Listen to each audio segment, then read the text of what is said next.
महाराष्ट्र झारखंड विधानसभा चुनाव 2024। महाराष्ट्र में बीजेपी तो झारखंड में इंडिया की जीत।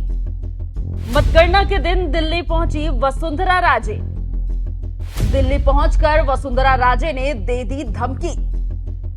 लोग साथ आकर फिर पीठ में छुरा भोंकते हैं।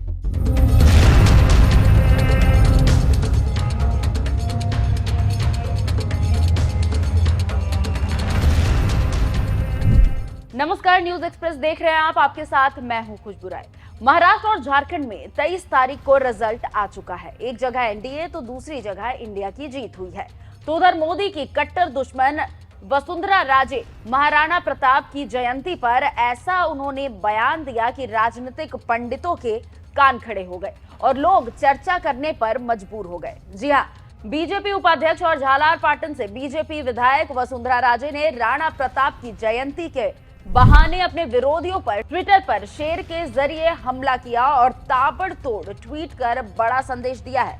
पहले आप ये शेर सुनिए। बादल कुछ देर तो सूरज को अदृश्य कर सकते हैं, पर सूर्य की दमक को रोकने का सामर्थ्य उसमें नहीं। तो शेर का मजमून तो आप देख ही रहे हैं। अब बताते हैं आपको कि उन्होंने अपने दूसरे ट्वीट पर क्या लिखा। वसुंधरा राजे लिखती हैं, महाराणा का जीवन हमें बताता है कि सांप से कितना ही प्रेम कर लो, वो अपने स्वभाव के अनुरूप कभी ना कभी तो आप पर जहर उगलेगा ही। सर कटा लो, लेकिन दुश्मन के सामने कभी सर मत झुकाओ। जब तक लक्ष्य प्राप्ति ना हो जाए तब तक जागते रहो। तो आपने समझ लिया कि क्या कह रही है राजे और क्यों कह रही है और किसके लिए कह रही है। इसके साथ ही साथ महाराणा प्रताप जयंती के बहाने अपने विरोधियों पर राजे ने जमकर निशाना साधा कि महाराणा प्रताप के जीवन से हमें प्रेरणा लेनी चाहिए और समझना चाहिए कि समय का चक्र पहिए सा घूमता है। महलों में मखमल पर सोने वाले राजा को भी जंगल में कांटों पर सोना पड़ता है। महाराणा के जीवन दर्शन हमें यही सिखाता है। महाराणा का सिद्धांत था, अत्यंत विकट परिस्थिति में भी जो हार नहीं मानते थे, जीत उन्हीं की होती है। जो सुख के अति प्रसन्न और संकट में डर कर झुक जाते हैं, उन्हें ना तो सफलता मिलती है और ना ही इतिहास उन्हें याद रखता है। इससे आप समझ सकते हैं कि कैसे एक एक कर वसुंधरा राजे ने अपने विरोधियों पर चुन चुन कर हमला किया है। इन्हीं बयानों और हमलों से जयपुर में खलबली मची हुई है और सब पूछ रहे हैं कि ये निशाना किधर किया गया है और क्यों।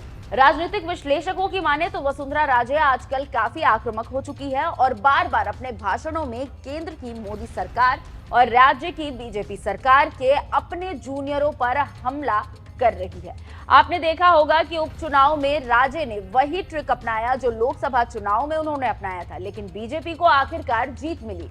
कुछ जानकार ये कह रहे हैं कि उनके अंदर मुख्यमंत्री नहीं बनने का टिस हर पल सताता है, क्योंकि अब उनका राजनीतिक करियर ढलान पर है और ये राजनीति की आखिरी पारी खेल रही हैं।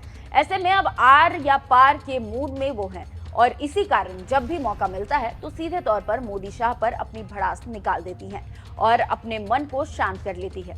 कुछ दिनों पहले ये भी हल्ला हुआ था कि बीजेपी अध्यक्ष पद पर शायद आरएसएस उन्हें बिठाना चाहता है, लेकिन मोदी शाह ने इसके खिलाफ डटकर आरएसएस के सामने इसका कड़ा विरोध किया, जिसके बाद आरएसएस ने अपने पैर पीछे खींच लिए।